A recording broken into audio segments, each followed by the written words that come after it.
Hi, I'm Claire Driner from Spark.Grow, part of the Pathways team at South of Scotland Enterprise. Let me guess, you have an idea for self-employment, but you're waiting until you feel ready.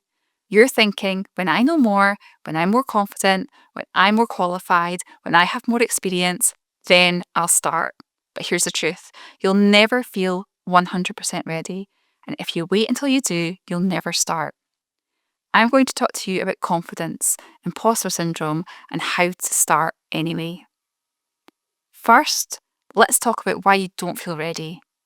When you've been employed all your life, someone else gave you structure, someone else told you what to do, and someone else validated your work. You had a job title that proved you were qualified, and you received an income regardless of whether you felt confident. Now that you're stepping into self-employment, suddenly, no one's telling you what to do. No one's validating you. You have to call yourself a business owner, a freelancer, or a founder, and it feels fake. You worry, what if I'm not good enough? What if no one wants what I offer? And what if I fail? This feeling has a name, imposter syndrome. And here's the thing, everyone feels this way at the start.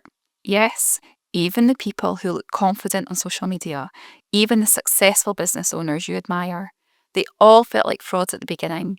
The difference? They started anyway. Here's what most people get wrong. They think, I need to feel confident, then I'll take action, and then I'll get results. But actually, it works backwards. I take action, even if I'm scared, and then I get results, and then I build confidence. Confidence doesn't come from feeling ready. Confidence comes from doing things before you're ready. Let me give you an example. So your first client won't come because you feel confident. Your first client will come because you had the courage to tell them what you offer. And then after you've worked with that first client and they're happy, that's when your confidence starts to build. So if you're waiting to feel confident before you start, you've got it backwards. Start and confidence will follow. Let's address imposter syndrome directly. So imposter syndrome is that voice in your head saying, who am I to charge money for this? I'm not qualified enough. Everyone else is better than me. And what if people find out I don't really know what I'm doing? But here's the reality check. You don't need to be the best in the world. You just need to be good enough to help the people in front of you. You don't need decades of experience. You need enough skill to solve someone's problem better than they could solve it themselves. And you don't need formal qualifications for most things. You need the ability to deliver value. Ask yourself this. Can I do this thing better than my potential customer could do it themselves? Do I have a skill, knowledge, or experience that would genuinely help someone? Have I done this before, even informally, and had good results?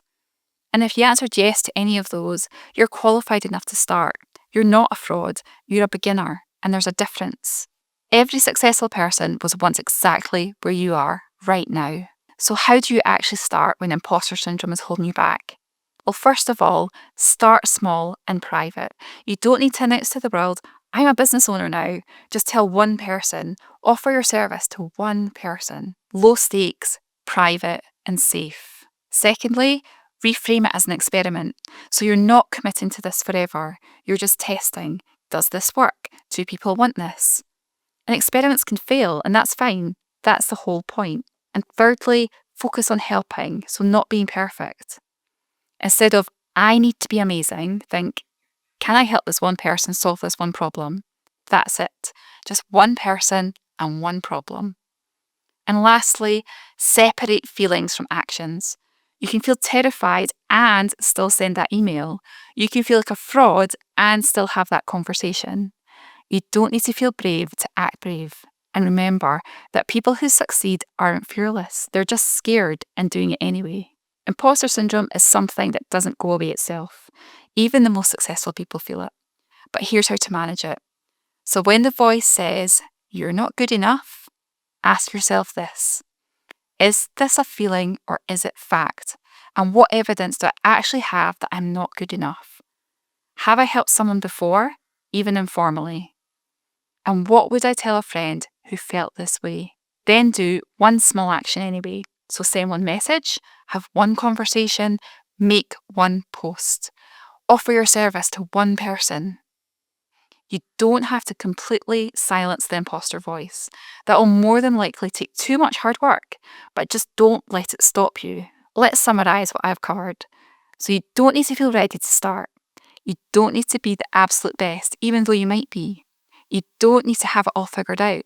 You just need to be willing to help someone, learn as you go, and take one small step.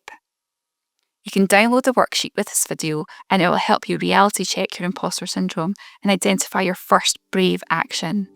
You've got this, even if you don't feel like it yet.